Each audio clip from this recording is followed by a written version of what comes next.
దావీదు ఒక రాజుగా ఉండి రోజుకు ముమ్మారు ప్రార్థన చేసేవాడు. కానీ ఈరోజు మనము ఎటువంటి అధికారం లేని వారు కానీ ప్రార్థన చేస్తున్నామా? అమ్మ, రాజు అంటే అసలు ఖాళీ ఉంటుందా? ప్రార్థన చేసే అవకాశం ఉంటుందా? ఉండదు. కానీ ముమ్మారు ప్రార్థన చేసేవాడు, మోకాళ్ళలోనే ప్రార్థన చేశాడు. ఈరోజు మనం ఎన్నిసార్లు ప్రార్థన చేస్తున్నాం?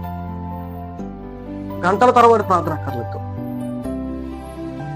ఎన్నిసార్లు అక్కర్లేదు, రోజుకు ఒక్కసారైనా మనం చేస్తున్నామా? ఆలోచించేయండి. అసలు ప్రార్థన అనేది దేవునితో మాట్లాడుట అనే విషయాన్ని మనం మర్చిపోయి, ప్రార్థన చేయడం మర్చిపోయి, ఇంకా మనం ఏం చెప్తున్నాం తెలుసా? ప్రార్థన చేయడానికి సాకులు చెప్తూ ఉన్నాం. అయ్యగారు ఖాళీ లేదండి, పనులు ఉన్నాయండి, ఇబ్బందులు ఉన్నాయండి అని చెప్పి ఏం చేస్తాం? మనం ప్రార్థన చేయడానికి సాకులు చెప్తూ ఉన్నాం. దావీదుని చూడండి, దావీదుని చూసి నేర్చుకుందాం. దావీదు చూడండి, ఒక రాజుగా ఉండి రోజుకు ముమ్మారు మోకాళ్ళుని ప్రార్థన చేశాడు. మరి ఈరోజు మనం చేస్తున్నామో లేదో ఒకసారి ఆలోచించి.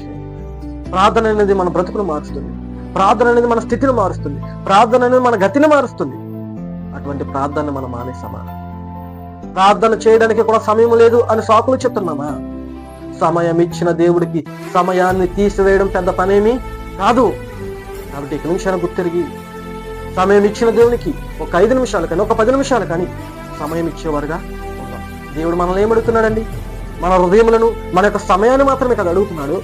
అది కూడా ఇవ్వలేని స్థితిలో మనం ఉన్నామా? అది కూడా ఇవ్వలేని స్థితిలో మనం ఉంటే ఖచ్చితంగా దేవుడు బాధపడతాడు. దేవుడు బాధపడ్డా దానివల్ల వచ్చే శిక్ష మరీ కఠినంగా మన మీద వస్తుంది.